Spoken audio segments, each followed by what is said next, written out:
Hello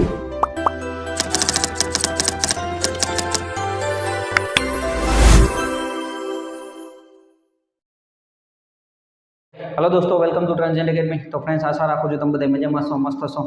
તો Surat municipal કોર્પોરેશનની અંદર થોડાક સમય પહેલાં એક ભરતી બહાર પડેલી હતી, બરાબર, મેન્ટેનન્સ અસિસ્ટન્ટ ઇલેક્ટ્રિકલની।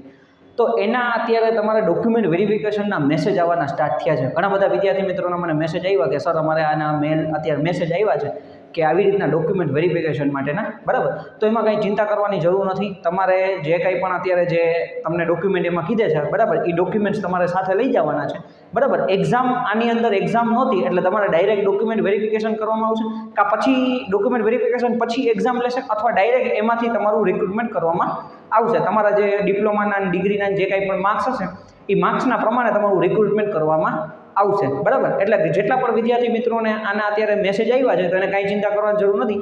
જે સમયે તમને કીધું છે એ સમયે તમારે તમારો કોલ લેટર ડાઉનલોડ કરી અને જેટલા પણ ડોક્યુમેન્ટ તમને કીધેલા છે એ બધાય ડોક્યુમેન્ટ્સ તમારે સાથે લઈ, ઓરિજિનલ અને ઝેરોક્સ સાથે લઈ અને એ સમયે તમારે ત્યાં પહોંચી જવાનું છે, જો તમારે જોબ કરવી હોય તો। ના કરવી હોય તો કાંઈ જવાની જરૂર નથી, ઓકે। એટલે ઘણા બધા વિદ્યાર્થી મિત્રોનો મેસેજ આવ્યા હતા, તો મને એમ થયું કે લાવો એક વિડીયો બનાવીને તમને જાણ કરી દઉં। અને જે લોકોને પણ ફોર્મ ભરેલા હોય અને હજી મેસેજ ન આવ્યો હોય તો ટૂંક સમયમાં, થોડાક સમયમાં રાહ જોવી તો એ લોકોને પણ મેસેજ આવી જશે, બરાબર। બાકી કંઈ ચિંતા કરવા જેવી આમાં કંઈ જરૂર નથી। એક્ઝામ આની અંદર નથી, કાં પછી એક્ઝામ લેશે, કાં પછી ડાયરેક્ટ આમાંથી મતલબ ડોક્યુમેન્ટ વેરિફિકેશન કરીને રિક્રુટમેન્ટ કરી લેશે। મેઇન વસ્તુ એ લોકો એક્સપિરિયન્સનું કીધું છે, તો એક્સપિરિયન્સના પ્રમાણે કદાચ રિક્રુટમેન્ટ કરશે, ઓકે।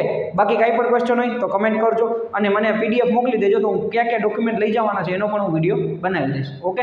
Thank you friends.